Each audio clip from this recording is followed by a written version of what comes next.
great pleasure to be in Cambridge. Is this thing actually working? Yeah, terrific. Okay, I want people to be able to hear me. It's a great pleasure to be here, and one of the pleasures is that the subject I'm going to talk about, social ontology, doesn't have very many, to use his expression, rock stars, but Tony is one of them. Tony has a conception of social ontology that I regard as a genuine alternative to mine. I don't say it's true, but anyway, it's a possibility. But most of them, it's really a disappointment if you look at the history of the field. And it seems to me something of a scandal that we don't have an adequate account of the ontology of such things as money, property, marriage, government, universities, cocktail parties, summer vacations, and all that kind of stuff. And indeed, that's what I'm going to talk about tonight. Another way to put it is that we ought to have an account of how humans differ from other social animals. Other social animals, primates for example, or my favorite, dogs, are able to cooperate with each other, and they have collective intentionality, and they do all sorts of things in a social fashion. But they do not have income tax, universities, and worries about what they're going to do during their Christmas vacation. So what's special about us? That's what this talk is about. And by the way, whenever I give that talk, a talk like this, people sometimes think, well, you're trying to argue the superiority of humans. That's not the point. I don't give a damn. Maybe for all I know, the chimpanzees have an elaborate social structure much more just than ours, but ours has certain special features that even the best chimpanzee friends I have don't have anything like. So let's pursue that. Now, I want to situate the question, though. The question is part of a much larger question, which I believe is the central question in contemporary philosophy. And to put it very crudely, is how do we square our conception of ourselves with what we know about how the world is anyway? And we know that the world consists entirely of mindless, meaningless physical particles in fields of force. These are organized into systems. Some of these carbon-based systems with lots of hydrogen, nitrogen, and oxygen and big molecules have evolved into us.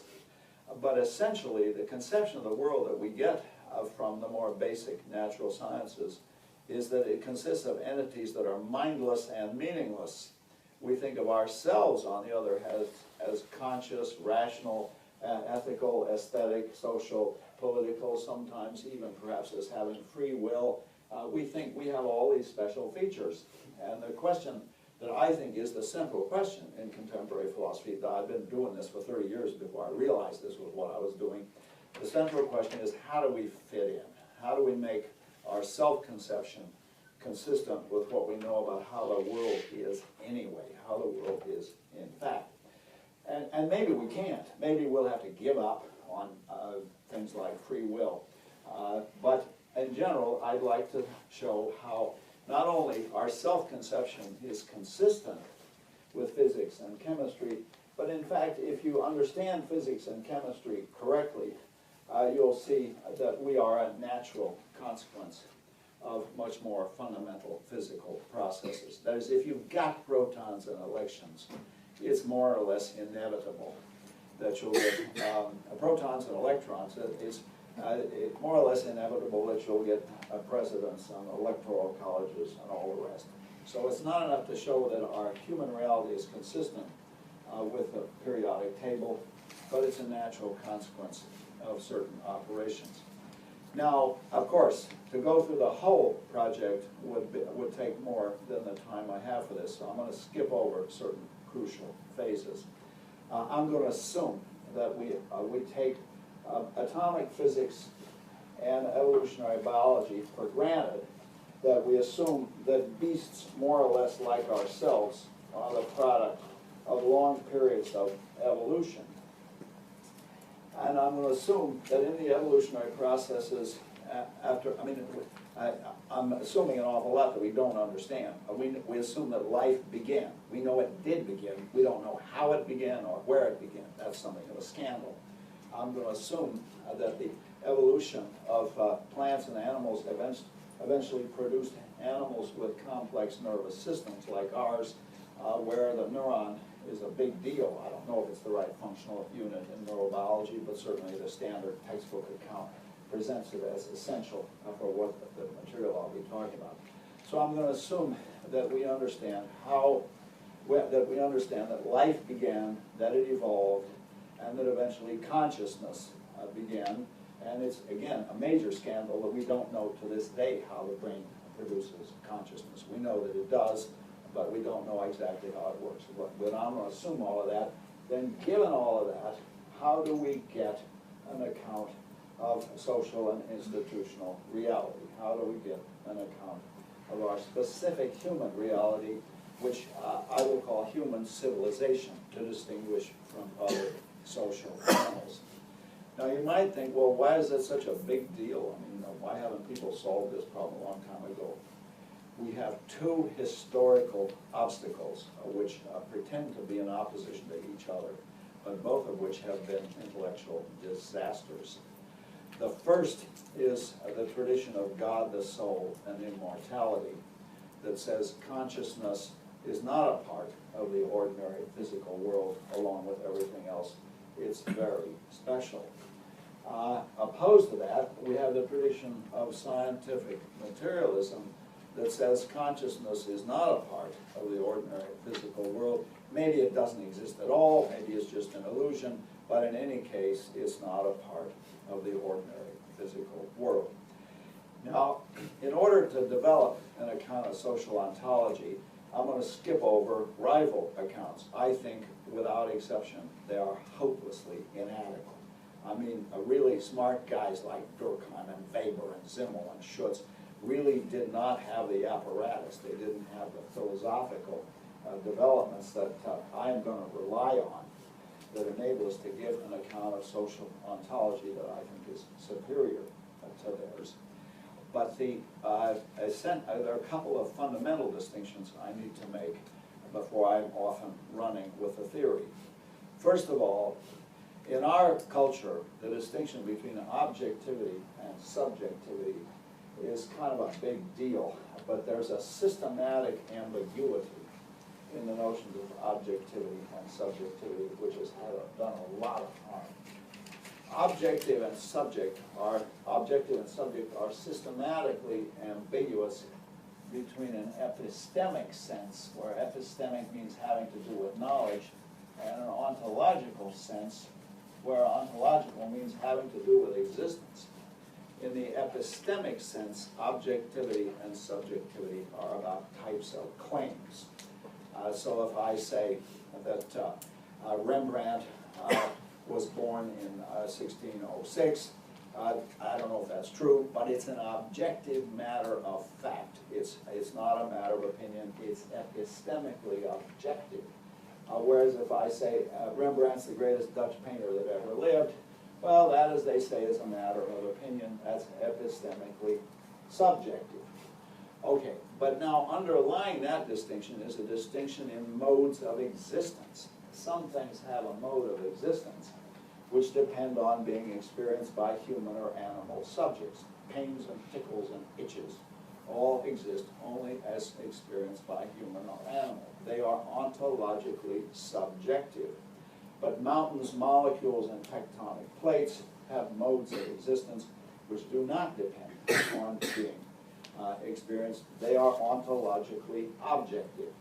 Now, why is this such a big deal? Well, it's going to be essential to the account that I give you that the ontological subjectivity of a domain does not prevent us from having an epistemically objective science of that domain. I realized this problem when I first got interested in consciousness 30 years ago. And I used to go over to those guys at the medical school in San Francisco at UCSF and tell the brain people, tell the brain experts over there, get busy and solve the problem of consciousness. What am I paying you guys to do? And their standard answer was, look, on your own account, consciousness is subjective and science is objective, so there cannot be a science of consciousness. And indeed, consciousness is really the property of philosophers and theologians, they said, lumping us together in a contemptuous fashion. Now, you know what's wrong with that argument. The point is, science is indeed epistemically objective, but there's nothing about the epistemic objectivity of science that prevents them from having an epistemically objective account of a domain that's ontologically subjective. And that's what I'm going to be talking about, is how an ontologically subjective domain can admit of a systematic, epistemically objective science. Okay, one more distinction before we go to work. We're going to need a distinction between those features of the world that exist relative to human attitudes and those that don't give a damn about human attitudes. And that, I don't have an adequate vocabulary for that, but I like to say it's the distinction between those features of the world that are observer relative and those that are observer independent.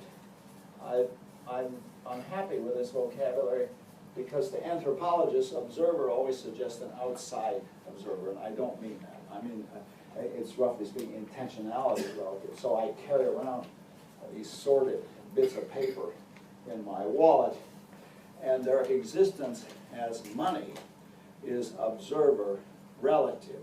It's relative to the fact that we treat this stuff and use it as money, and that means, in that sense, it's not anthropologically observer relative, but it's relative to the attitudes of the members of the community. All observer relative phenomena contain an element of ontological subjectivity, because all observer relative phenomena are created by human consciousness. However, the consciousness that creates them is not itself observer relative. It is observer independent, and as you know already, it's perfectly possible to have an epistemically objective science of money. It's called economics, even though something is money only in a fashion which is observer relative and therefore ontologically subjective. If you understood everything I said so far, it seems to me you're ahead of most professional philosophers. But now, let's go on. And now we're going to go to work, and I'm going to give you a theory of social ontology.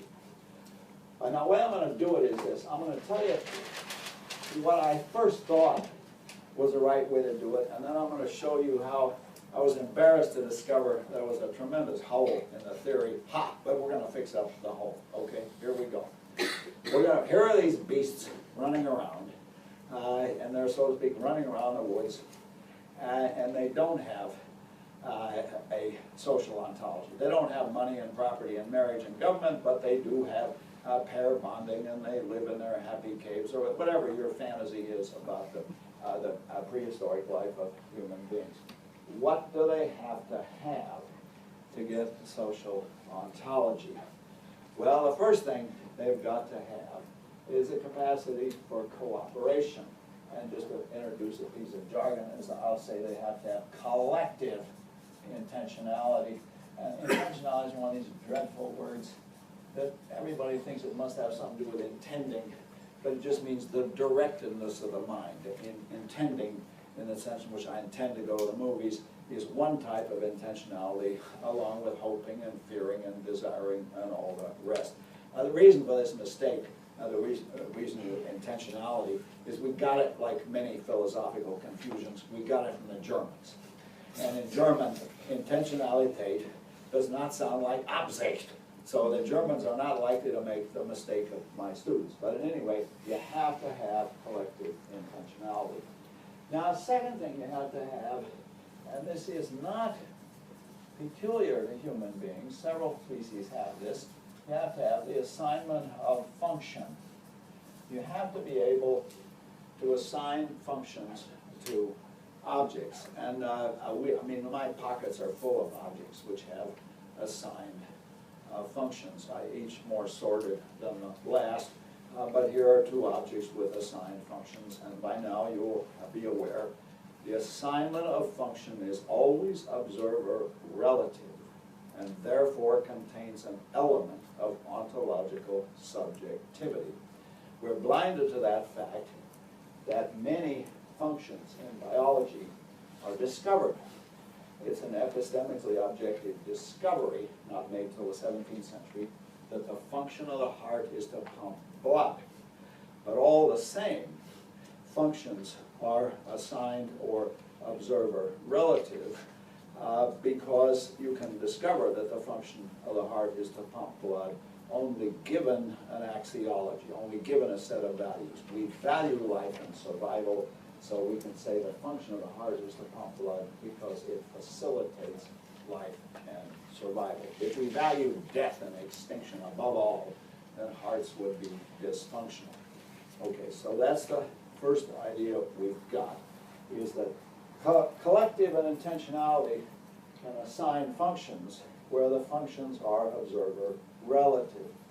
Now, an interesting development occurs, however, when human beings, and as far as I know, no other species can do this, human beings assign functions to people and objects where the capacity to perform the function is not physically intrinsic to the object. The object doesn't perform the function in virtue of its physical structure, but in virtue of the fact that we have assigned, I'll show off my money again here, that we have assigned a certain status to the object. The status is this is money, and the function is performed only in virtue of the fact that there is a collective acceptance by the members of the community that the object has a certain status, and with that status, a function that can only be performed in virtue of the collective acceptance of that status. And I don't have a very imaginative expression, but those are status functions. And if you look around you, you'll see that status functions are everywhere. Barack Obama is president of the United States not in virtue of he doesn't perform the functions in virtue of his physical structure, but in virtue of the fact that there is a collective acceptance of him as having a certain status, the status of President of the United States. And with that collective acceptance of the status, there are a series of functions that can only be performed in virtue of that collective acceptance. I am, as all of you, immersed in a sea of status functions. I am a professor in Berkeley, a citizen of the United States, a licensed a driver in the state of California, the recipient of an unpaid parking ticket. Apparently you have those in Cambridge as well. All of those are status functions. Now, what's the big deal about status functions? Well, that's what I'm going to tell you about in a moment. Once you recognize the existence of these status functions, you ask yourself, well, why do we do that? Why do we create money and property and cocktail parties and summer vacations? And the answer is, it's always about power. The person who has a 10-pound note has a kind of power that the person who doesn't have any money doesn't have. The person who has a parking ticket from the city of Berkeley Police Department has a negative power. It's called an obligation. Positive powers are rights, negative powers are obligations and duties. So status functions are, again, without exception, about power, but it's a certain type of power which includes rights, duties, obligations, authorizations, permissions, acceptances, etc. And just to have an ugly expression, I call those deontic powers. So we're in this situation. We're immersed in these structures of money and universities and private property and states. And those are creators of power. The power is always a deontic power, where deontic comes from the Greek word for duty, and it includes all these rights, duties, obligations in which we are immersed. Now, so the key notion I'm going to be explaining is the notion of a status function. And our first question is, how does it work? How do we create and maintain status functions? And I thought at first there was a simple answer to that question. It's going to get a little more complicated, but let me give it a simple answer and show it the power of the answer, and then I'll extend it to what I think is a deeper analysis. it seemed to me we need, in looking at rule-governed human behavior, we need to make a distinction between rules that regulate antecedently existing behavior and rules that constitute the very behavior they regulate. And I call these, not very imaginatively, regulative versus constitutive rules. So the rule drive on the left regulates driving behavior, but you all know that you can have driving without driving on the left. It doesn't create the possibility of driving. But that's not true of the rules of games. The philosopher's favorite example is always chess.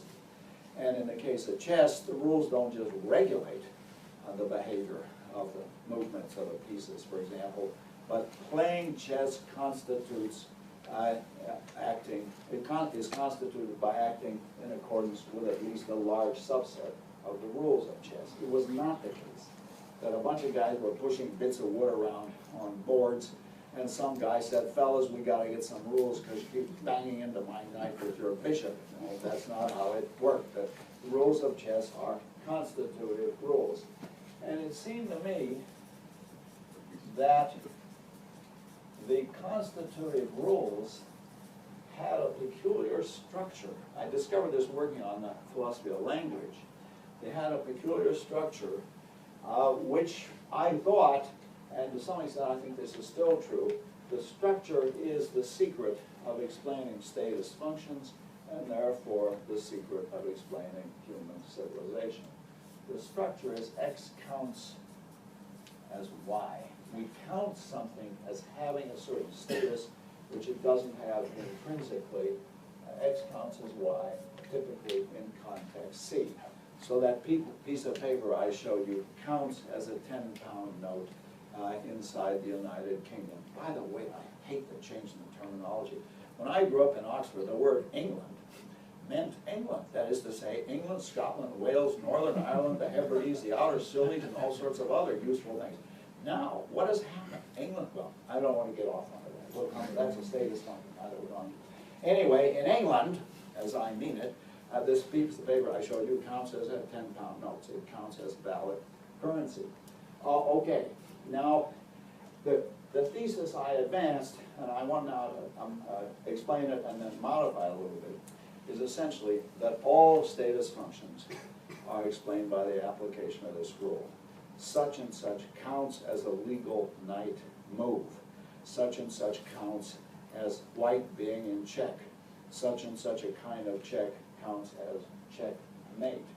Barack Obama, in virtue of having a majority of votes in the Electoral College and having been sworn in by the head of the Supreme Court, counts as the President of the United States. In every case, the institutional fact is created by counting something as having a status, and with that status, a function that can only be performed in virtue of collective acceptance of the status. Now, I've introduced the notion of an institutional fact, and now I want to make, again, a strong claim. I want to say all status functions are institutional facts because they all exemplify the constitutive rule, which is the defining characteristic of institutions. Human institutions, such as money or private property, are collections, are systematic organizations of constitutive rules of this form, or at least that was my original view. I'm going to modify it slightly in a moment. Now let's pause for a second. You might think this is too pathetic an apparatus to account for the structure of civilization. X counts as Y and C. I mean, that's too feeble. But it has two formal properties which are of some logical interest. One is it iterates upward indefinitely. So I make these noises through my mouth. They count as the utterance of English sentences. The utterance of certain English sentences counts as performing a certain type of speech act, let's say a promise.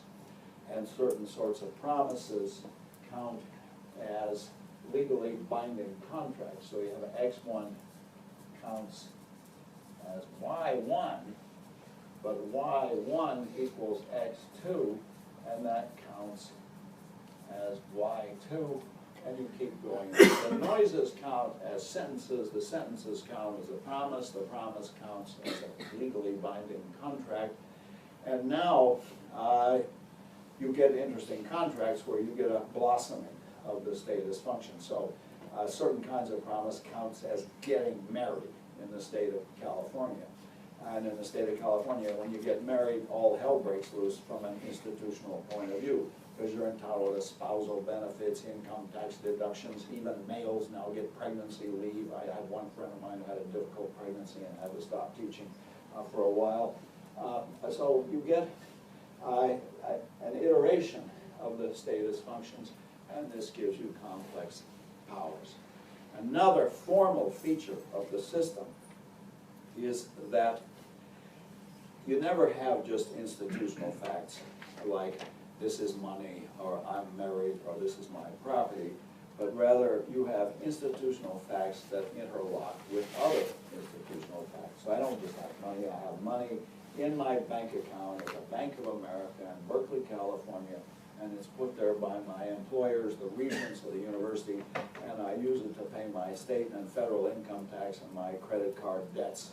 Now, every noun I utter, all the credit card debts and the University of California, all of those name human institutions and institutional facts that are generated according to this principle. Okay, that's the special theory. Now, in a great Cambridge tradition, going back to Keynes, I now want to embed that in a general theory. Let me tell you the limitations of what I've just told you. It seems to me there are some interesting objections to the account that I've given so far. And by the way, it's great to be lecturing to an audience where I can take it for granted everybody speaks English. I've just been lecturing on the continent of Europe, and the problem there is I have to follow the principle of all American tourists and assume that if you speak English loudly and clearly, everybody's bound to understand. Here I'll speak loudly and clearly as a matter of habit rather than any doubts about the competence in English. Okay, now there are two difficulties with the account that I just gave you, and if we reflect on them, I think we can deepen the account. The first difficulty is that sometimes when you apply this principle, you don't need an external. My favorite example was always money, but of course most money today has no physical existence. Most money today is, so to speak, purely abstract. There are magnetic traces on computer disks in bank that, watch this vocabulary closely, record the amount of money you have in your account. The magnetic traces aren't money, they represent the amount of money that you have. What's going on in that case? How is it possible you can create something as powerful as money with no physical reality? It's purely abstract, you just need representation.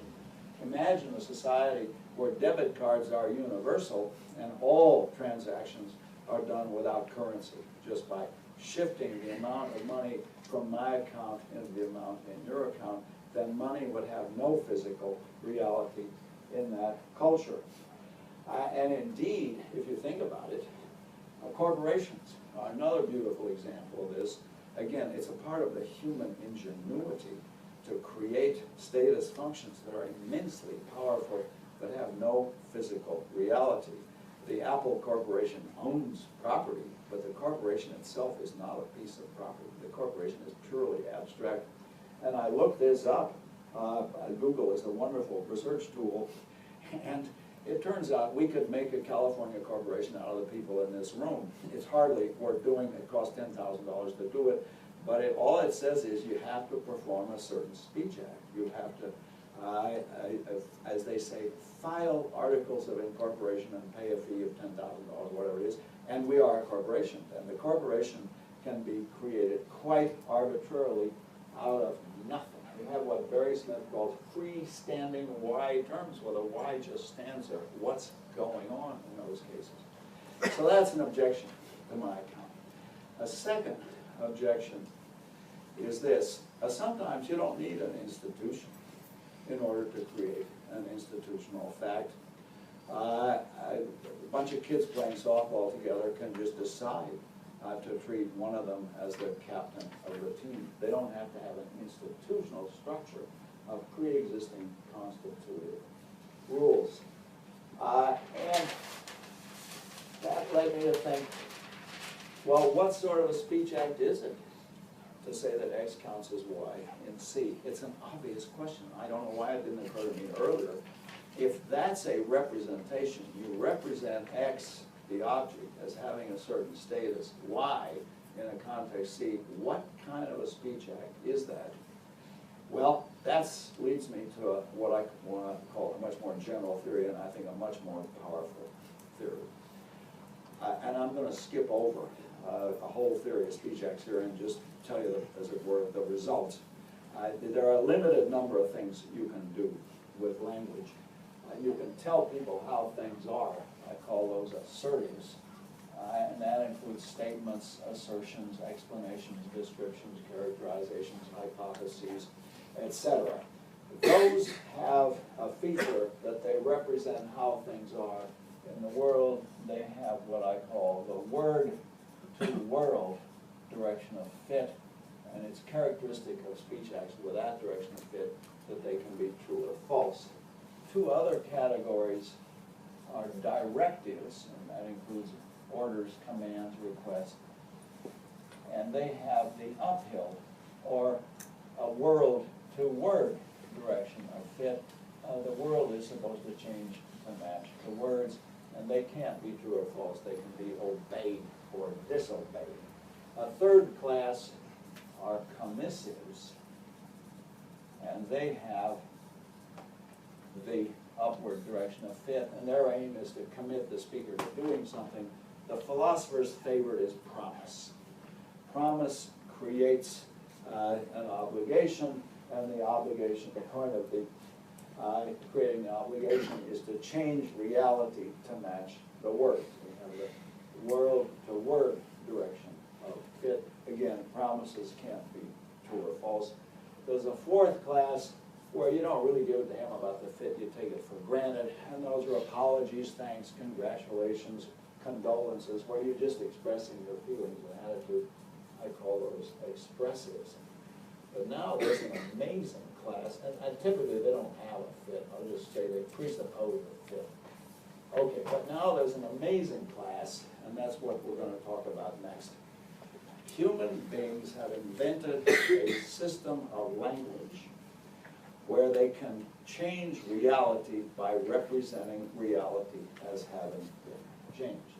And I call those declarations, where you make it the case that the world is changed by declaring it to be changed. The favorite examples are Austin's performatives. You adjourn the meeting by saying, I adjourn the meeting, or the meeting is adjourned. You declare war by saying, war is hereby declared.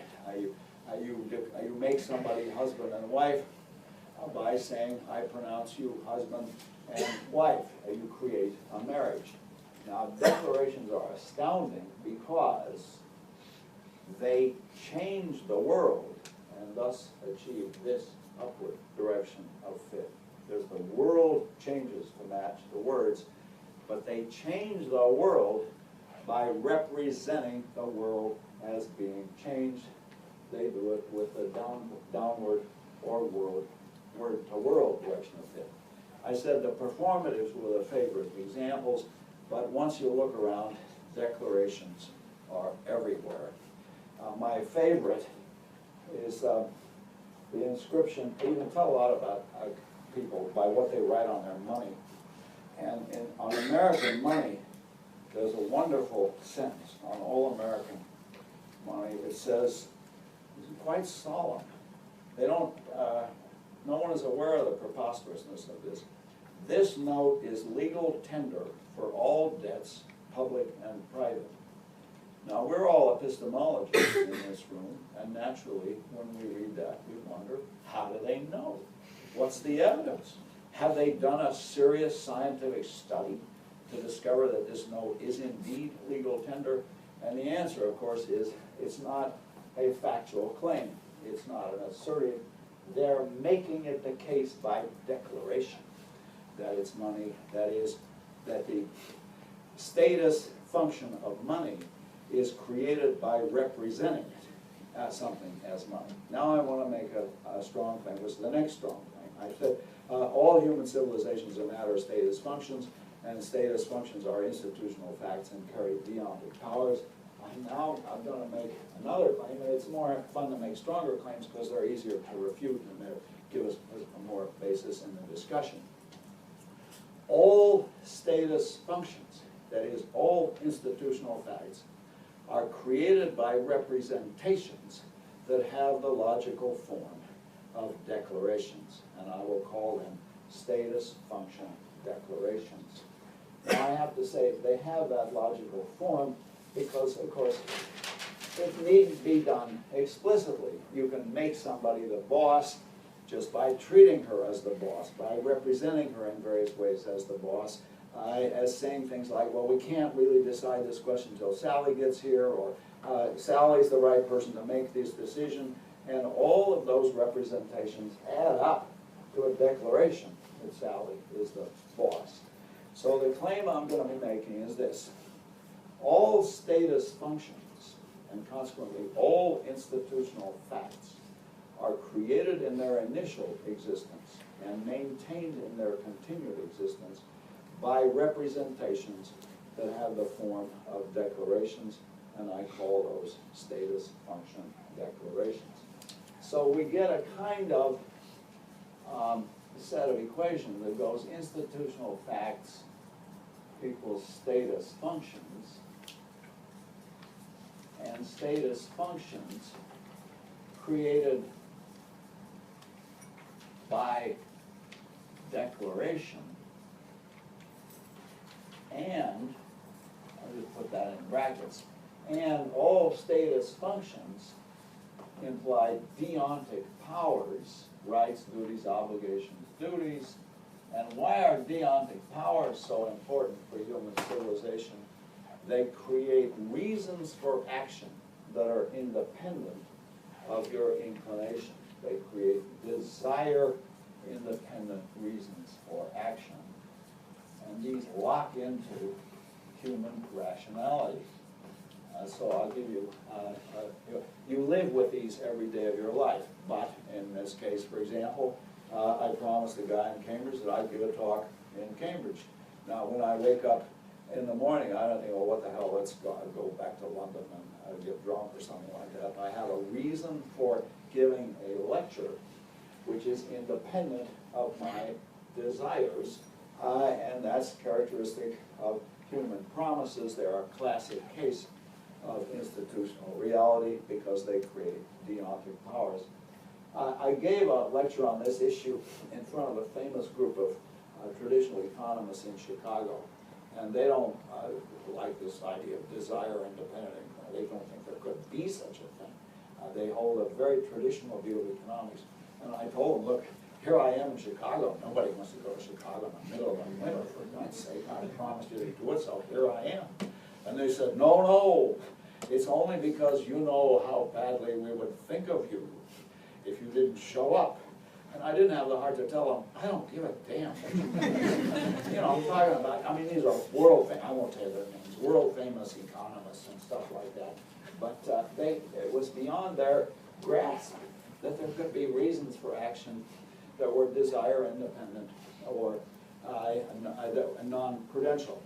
Okay, so now what I maintain is that all institutional facts are status functions.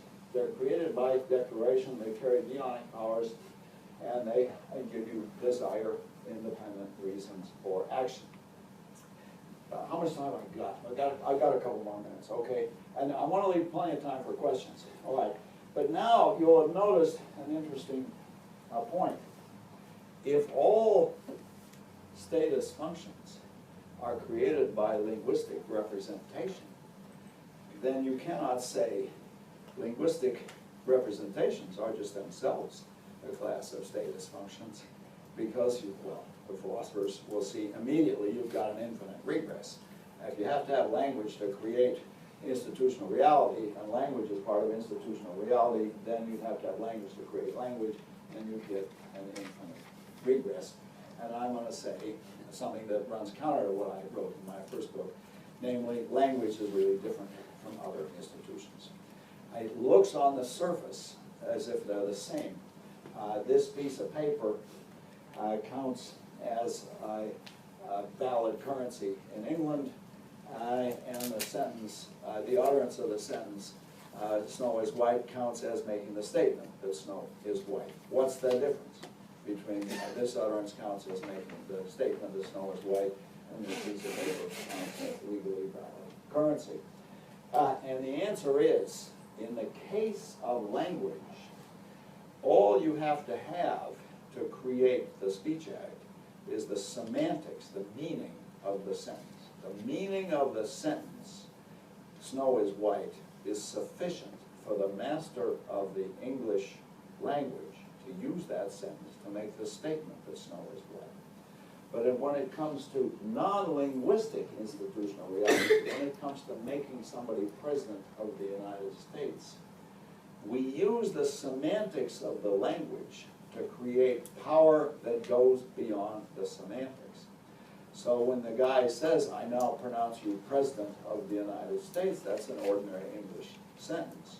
But the powers that are conferred by that go far beyond the powers of semantics. So the semantic powers of the sentence are contained in the meaning of the sentence. And the semantic powers of the sentence enable you to perform a speech act simply in virtue of the mastery of the meaning of the sentence, of the mastery of language. But when you create an institutional reality, you create something that goes beyond language. Language is the fundamental social institution, in that all other social institutions and all other institutional facts presuppose language and its operation in order that we can create these institutional facts using linguistic representation. But language itself is not a matter of creating institutional facts by linguistic representation. Language itself is a matter of attaching semantic contents to the syntactic structures, where the semantic contents will determine the conditions of satisfaction, such as truth conditions. The remarkable thing about the human animal is that we have a system of representation, language, and then we use that system of representation to create all sorts of other power systems, such as money and private property and universities and summer vacations and lawyers and doctors and tickets to the theater.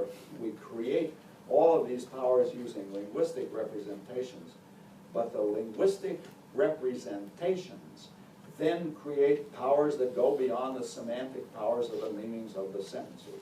So language is the fundamental social institution, but we use the semantic powers of the language to create powers that go far beyond the powers of the language. So that's a claim that is a very strong substantive claim that I'm making, namely, all of institutional reality is created by repeated applications of a certain type of linguistic representation that has a common logical form. It has the double direction of fit. It has the upward and downward direction of fit. But I want to add to that, if you look at how society actually functions, the continued functioning of the status functions requires a continued representation. This is why, incidentally, revolutionary movements are anxious to get control of the vocabulary.